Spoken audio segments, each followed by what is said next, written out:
Excelente día, familia de Radio Arcoíris de Amor. Les saluda con el gusto de siempre su amigo y hermano en Cristo, Isaías Gil. Sean todos bienvenidos una vez más a nuestro tiempo de devocional diario, uno más entre las llamas. La meditación del día de hoy tiene por título El asombro de Jesús, y lo estaremos tomando de varios pasajes de la Escritura del Nuevo Testamento, y tiene que ver con dos posturas, con dos estados que los seres humanos mantenemos ante Dios: la fe y la incredulidad. A través de estos dos pasajes aprendemos que Jesús se maravilló, que quedó asombrado por la condición de las personas. Y comenzaré con una pregunta: ¿habrá algo que maraville a aquel ser que maravillaba a los hombres cuando estuvo aquí en la tierra y que aún sigue maravillando a millones de personas a través de toda la historia del cristianismo? La respuesta es no, puesto que Él lo sabe absolutamente todo. No hay nada que Él desconozca y que le pueda sorprender. En el Evangelio de Juan, en el capítulo 2, versículo 25 dice: no hacía falta que nadie le dijera sobre la naturaleza humana, pues Él sabía todo lo que había en el corazón de cada persona.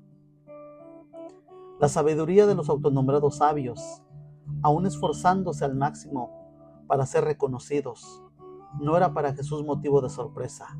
De hecho, Él mismo los había dejado boquiabiertos con preguntas y respuestas que desafiaban la inteligencia de ellos.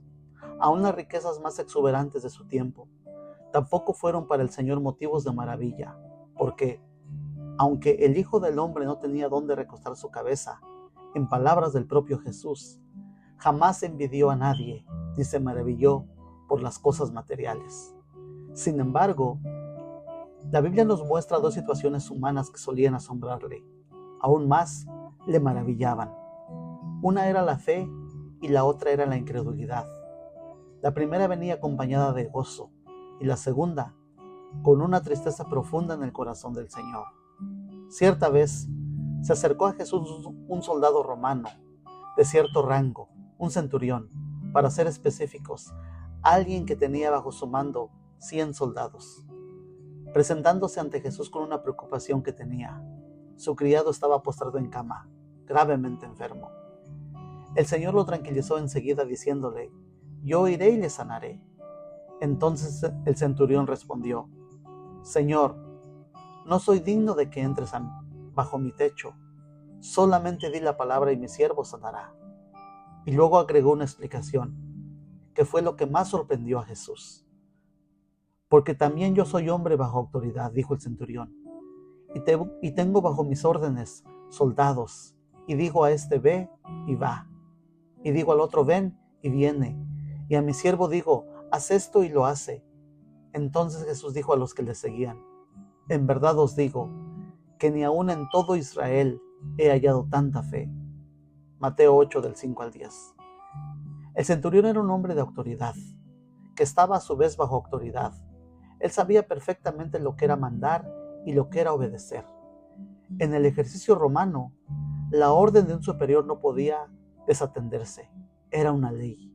En el ámbito espiritual, el centurión atribuyó a Jesús la máxima autoridad, porque bastaría una orden suya para que la enfermedad retrocediese, no importando de qué enfermedad se tratase ni las circunstancias que la agravaban. El centurión entendía perfectamente que, cuando se está en la cima de mando, una orden es irrevocable y todos deben obedecer. Siendo Jesús el Señor del universo, quien sustenta y gobierna absolutamente todas las cosas con la diestra de su poder, de modo que sanar a un enfermo a distancia en ningún sentido significaba el menor obstáculo para el Señor Jesucristo. Así que lo que el centurión había aprendido en el ejercicio de su profesión, lo aplica ahora sabiamente en el plano espiritual. El centurión romano pudo discernir mejor que los religiosos de su época quién era ese hombre, que estaba delante de él.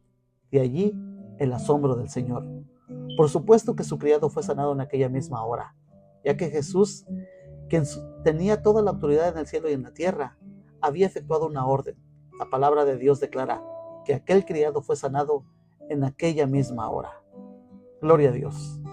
En otra ocasión, Una mujer extranjera corrió detrás del Señor pidiendo por su hija enferma, mas Jesús no le respondió palabra. Aparentemente no quería atenderla, porque él había venido principalmente a las ovejas perdidas de la casa de Israel. Sin embargo, ella insistió con desesperación. El Señor todavía rehusaba concederle lo que ella pedía y le dice: no está bien tomar el pan de los hijos y echarlo a los perrillos. Entonces la mujer exclama algo que causó tal asombro en la persona de nuestro Señor Jesucristo: sí, Señor, pero aún los perrillos comen de las migajas que caen de la mesa de sus amos. Ante esto, Jesús exclamó con tal asombro: oh mujer, grande es tu fe, hágase contigo como quieres. Desde luego que la muchacha fue sanada al mismo instante de la declaración del Señor, ya que para él no hay absolutamente nada imposible. La fe de la mujer le llevó a insistir hasta la importunidad, y Jesús, que no se maravillaba por la grandeza de los hombres, se asombró y se maravilló por la fe de una mujer extranjera. Veamos ahora la otra causa de asombro que tuvo el Señor, el de la incredulidad del ser humano.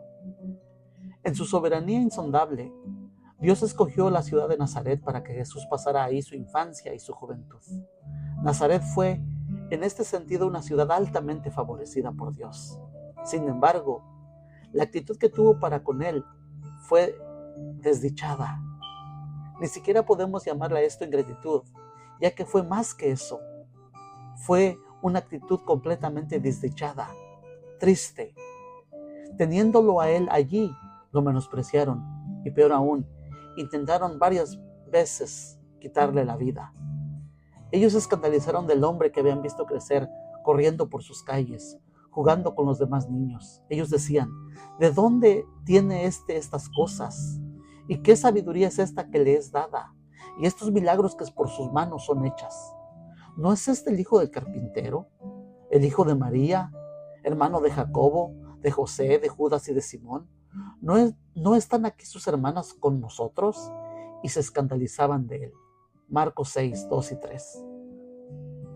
Reconocían que era un hombre extraordinario por su sabiduría y por sus portentosos hechos e irrefutables.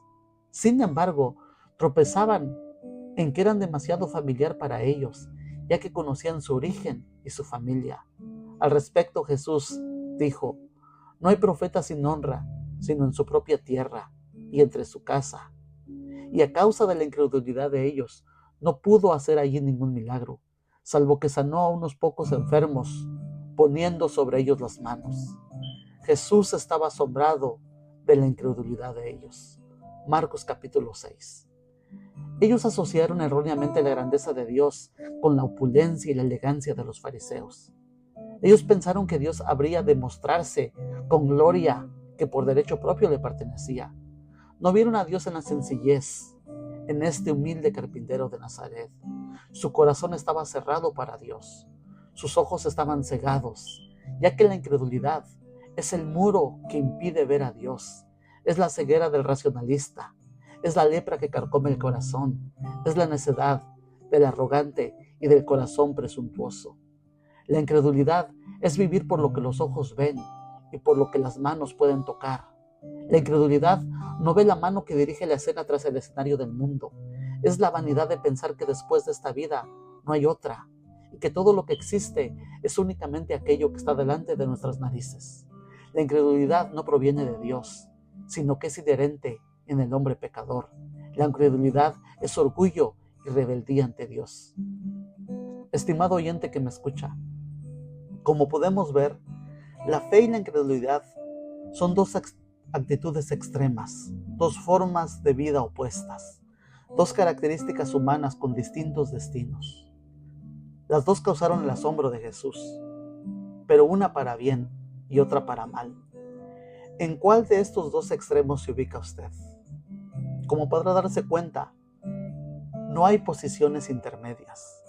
Si usted decide despojarse de su estrecho racionalismo, de su orgullo sin sentido, de su mente calculadora y limitada, y se abre a la voz de Dios, tal vez le conceda a usted fe y arrepentimiento.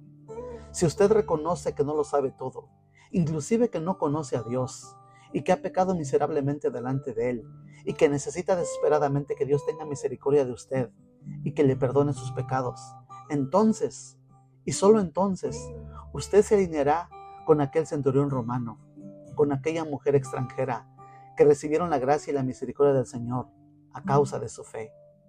La fe y la gracia, que también puede traducirse como el amor y la misericordia de Dios, están disponibles para todos los seres humanos. Sin embargo, solo es aplicable y efectiva en aquellos que creen, ya que como la propia Escritura lo declara, sin fe es imposible agradar a Dios.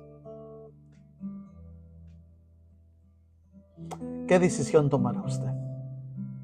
Dios quiera y que por amor a su alma usted decida depositar su confianza y esperanza en Jesucristo, en el Salvador del mundo, y no cometa el error de confiar en su propia prudencia, en su propia sabiduría y en su propia justicia, ya que éstas están profundamente afectadas por causa de la maldad y el pecado, que nos es común a todos los hombres, y que solo por la obra redentora de Jesucristo podemos ser limpiados y rescatados, aún de nosotros mismos. Oremos. Amado Dios, te doy gracias por tu buena voluntad. Gracias, Señor, por tu evangelio, que no es otra cosa más que las buenas noticias que tú traes a este mundo caído y pecador, de que a pesar de ser como somos, tú, oh Señor, en tu gran amor y misericordia, pones delante de nosotros un camino nuevo, una forma distinta de vivir, una forma distinta de ver y entender la vida, una vida conforme a tus estatutos, conforme a tu palabra, una vida que te agrada, pero que también da bendición y descanso a nuestras almas, y sobre todo, el perdón eterno y la salvación de nuestras almas, Señor. Muchas gracias por tu misericordia y por tu gran amor. En el nombre de Jesús. Amén. Muchas gracias, estimados oyentes, por sintonizarnos una vez más. Y si Dios nos lo permite, nos estaremos reencontrando en una próxima ocasión, en nuestro encuentro de devocional diario, uno más entre las llamas. Dios les bendiga.